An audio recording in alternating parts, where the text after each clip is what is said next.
তিনটি চ্যালেঞ্জ সামনে নিয়ে ঢাকা আশুলিয়া এলিভেটেড এক্সপ্রেসওয়ের আশুলিয়া বাজার থেকে বাইপাইল অংশের যে কাজ সেই কাজটি করছে কর্তৃপক্ষ।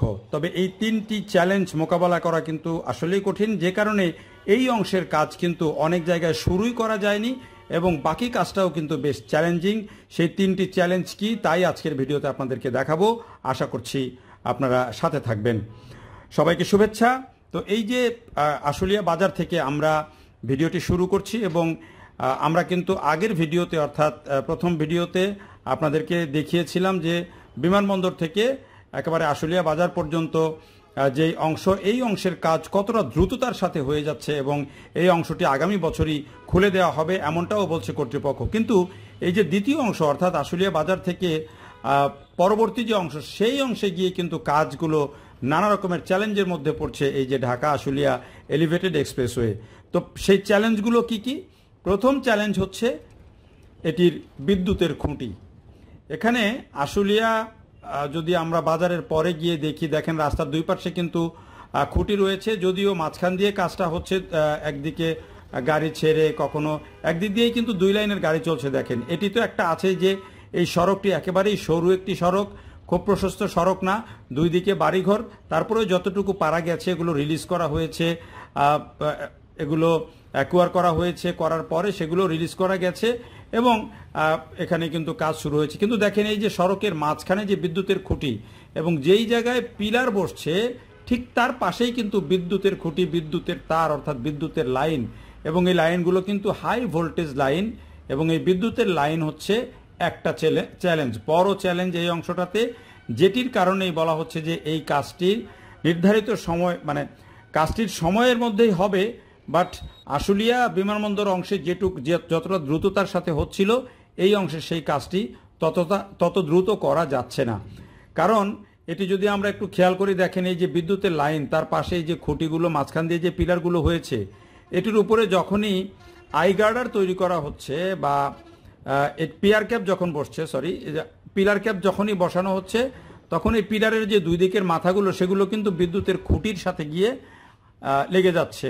অর্থাৎ যেহেতু সড়কটা আগে থেকেই সরু ছিল, ফলে এখানে বিদ্যুতের যে লাইন দুই দিকে টানা হয়েছে, যেহেতু এটি একটি ইন্ডাস্ট্রিয়াল এরিয়া, এখানে বিদ্যুতের চাহিদাও রয়েছে প্রচুর, বিদ্যুতের লাইনও কিন্তু দুই দিকে হাই ভোল্টেজ লাইন রয়েছে, যেহেতু ইন্ডাস্ট্রিয়াল এরিয়া এই কারণে হাই ভোল্টেজ লাইন রয়েছে।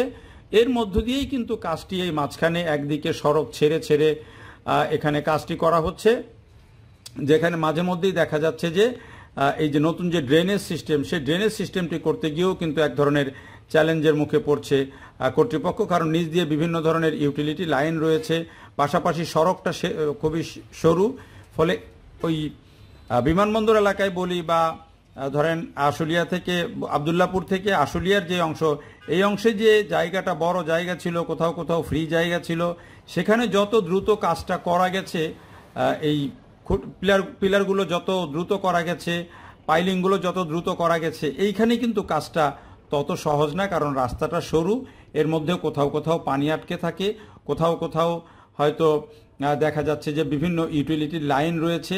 এসব কারণে কিন্তু এই জায়গাটাতে কাজটা ততটা দ্রুত করা যায়নি।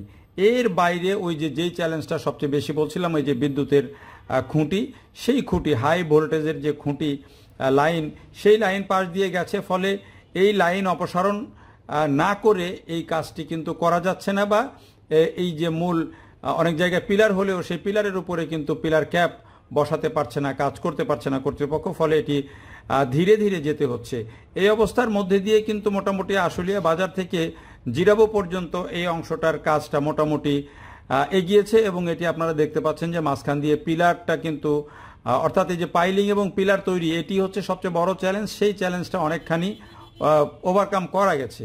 কিন্তু এই যে জিরাবো বাজারে যখন আসি, দেখেন বিদ্যুতের লাইনের অবস্থা কি। যখন জিরাবো বাজারে আমরা আসলাম, জিরাবো থেকে এর পরবর্তী অংশে গিয়ে দেখেন কাজটা কিন্তু শুরুই করা যায়নি। অর্থাৎ এই যে সড়কের মাঝখান দিয়ে যেই পিলার পাইলিং হবে, পিলার উঠবে, সেই কাজটি কিন্তু এই বিদ্যুতের খুঁটি এবং বিদ্যুতের লাইনের কারণে কিন্তু শুরুই করা যায়নি। এটিকে সবচেয়ে বড় চ্যালেঞ্জ হিসাবে দেখছেন যারা এই কাজটি করছেন, বাস্তবায়ন করছেন তারা, এবং তারা বলছেন যে এই লাইন যদি মাটির নিচ দিয়ে না নেওয়া হয় তাহলে কিন্তু এখানে কাজ করা যাবে না। ফলে এখানে যেই বিদ্যুৎ বিভাগ এবং এখানে এই যে বাস্তবায়নকারী যে ঠিকাদারি প্রতিষ্ঠান এবং ঢাকায় আশুলিয়া এলিভেটেড এক্সপ্রেসওয়ের যে প্রকল্প পরিচালক, তারা সবাই কিন্তু একটা সমঝোতায় আসার চেষ্টা করছেন। একটি আলোচনায় হয়েছে এর মধ্যে বিভিন্ন বিভাগের মধ্যে যে এই যে বিদ্যুতের লাইনটি, দুই দিকের হাই ভোল্টেজ লাইন, এই লাইনটি অন্তত 1.5 কিলোমিটার, জিরাবো বাজার থেকে পরবর্তী 1.5 কিলোমিটার মাটির নিচ দিয়ে লাইনটি নেওয়া যায় কিনা সেই চিন্তা তারা করছেন এবং এর মধ্যে সেই কাজ শুরু হয়েছে। এবং এটি যদি না করা যায় তাহলে কিন্তু এই অংশে কাজ শুরু করাটাই একটা কঠিন হবে। সেই ক্ষেত্রে ওই যে বলা হচ্ছে যে কাজটি যত আশুলিয়া অংশে যত দ্রুত সম্ভব হচ্ছে, অর্থাৎ বিমানবন্দর থেকে আশুলিয়া যত দ্রুত করা যাচ্ছে, এখানে কিন্তু সেটি করা যাবে না। তাহলে প্রথম চ্যালেঞ্জটা ছিল এই যে বিদ্যুতের হাই ভোল্টেজ লাইন দুই দিকে এটি, তারপরে হচ্ছে রাস্তাটা সরু, এই রাস্তায় একদিকে ক্লিয়ার করে গাড়ি চলাচল রেখে কাজ করা, সেটি একটা বড় চ্যালেঞ্জ। আর হচ্ছে যেটি আরও একটা বড় চ্যালেঞ্জ সেটি হচ্ছে যে এই সড়কটি কিন্তু বর্ষাকাল আসলে শুধু বিদ্যুতের খুঁটির না, বর্ষাকাল আসলে কিন্তু এই সড়কটিতে পানি আটকে যায়। যারা এই সড়ক দিয়ে চলাচল করেন বা করেছেন আগে, তারা যদি একবার মনে করেন যে এখন থেকে 8-10 বছর আগে কিন্তু এই সড়কটিতে বর্ষাকাল আসলে একেবারে কোমর পানি হয়ে যেত। কারণ এই সড়কটি এখনকার যে দোকানপাট বা অন্যান্য যেই অংশ আছে তার থেকে কিন্তু অনেক নিচু ছিল। আস্তে আস্তে এই সড়কটিতে উঁচু করতে করতে এখন কিন্তু একটা পর্যায়ে এসেছে, এই যে দেখেন অল্প বৃষ্টিতেই কিন্তু এখানে পানি আটকে যাচ্ছে। তো ফলে বর্ষা, এই যে সামনে যে বর্ষা আসছে, সেই বর্ষাকালে যখন বৃষ্টি হবে, বর্ষা হবে, তখন কিন্তু একদিকে এই রাস্তা সচল রাখা, আরেকদিকে পানি সরিয়ে বা ড্রেন করে কাজ করা, দুটোই কিন্তু একটা বড় চ্যালেঞ্জ হবে। এবং এই অংশটুকুতে সেই চ্যালেঞ্জটা কিন্তু রয়ে গেছে এবং এই চ্যালেঞ্জটা কিন্তু এই যে আসছে বর্ষা, সেখানে আরও বেশি পরিমাণে ফেস করতে হবে। ফলে এই যে একটা অংশে বিদ্যুতের খুঁটির কারণে কাজ শুরুই করা যায়নি এবং বর্ষাকালে এখানে যে পানি জমবে সেই পানির মধ্যে কাজ করা কতটা সহজ হবে এবং এই যে গাড়ি চলাচল স্বাভাবিক রেখে কাজ করা সেটি কতটা সহজ হবে, পাশাপাশি এই যে ইউটিলিটি বিভিন্ন লাইন যে অপসারণ করা এবং সেই কাজ করা, এগুলো কিন্তু একেবারে সহজ বিষয় নয়। এই চ্যালেঞ্জগুলো মোকাবেলা করেই কিন্তু এই যে ঢাকা আশুলিয়া এলিভেটেড এক্সপ্রেসওয়ে, সেই এক্সপ্রেসওয়ের কাজটি কর্তৃপক্ষকে করতে হচ্ছে।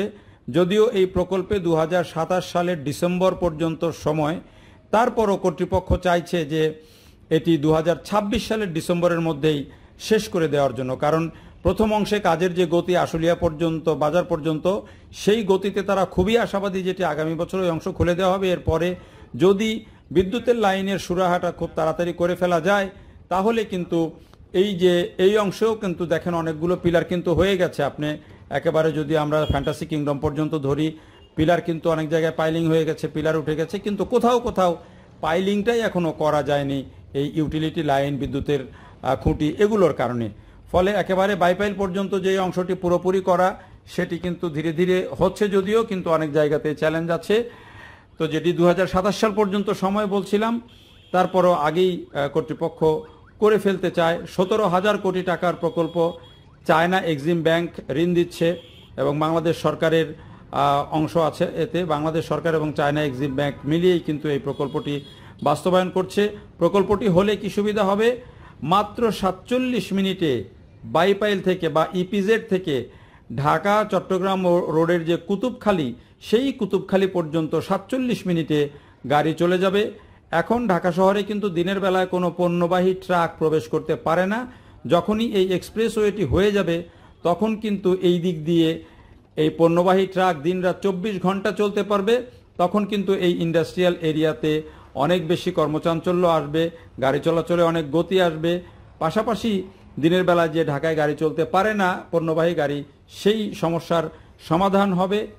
এবং এই এক্সপ্রেসওয়ে যেটি এই আশুলিয়া থেকে বাইপাইল থেকে যেটি যাবে, এই এক্সপ্রেসওয়েটি কিন্তু এখনকার যে ঢাকা এলিভেটেড এক্সপ্রেসওয়ে আছে বিমানবন্দরের থেকে যেটি চালু হয়েছে, সেই বিমানবন্দরে এখন যেই অংশ বিমানবন্দরের 3rd টার্মিনালের সামনে, সেখানে গিয়ে কিন্তু বর্তমান টার্মিনালের এক্সপ্রেসওয়ের সাথে যুক্ত হয়ে যাবে এবং তখন কিন্তু এই যে 24 কিলোমিটার নতুন যে অংশ, সেই অংশ বর্তমান যেই অংশ চালু আছে তার সাথে যুক্ত হয়ে যাবে, এবং বাই দিস টাইম যদি একেবারে কুতুবখালী পর্যন্ত পুরোটা হয়ে যায় তাহলে কিন্তু একেবারে 47 মিনিটে, যেটি বলছিলাম, একেবারে ইপিজেড থেকে ঢাকা চট্টগ্রাম রোডে কুতুবখালী পর্যন্ত এই এক্সপ্রেসওয়ে হয়ে যাবে, এবং এটি হলে একটা কিন্তু নতুন দিগন্তের সূচনা হবে। তো সেটি খুব দ্রুত শেষ হয়ে যাক, সেটি প্রত্যাশা। সেই প্রত্যাশা জানিয়ে ভিডিও থেকে বিদায় নিচ্ছি।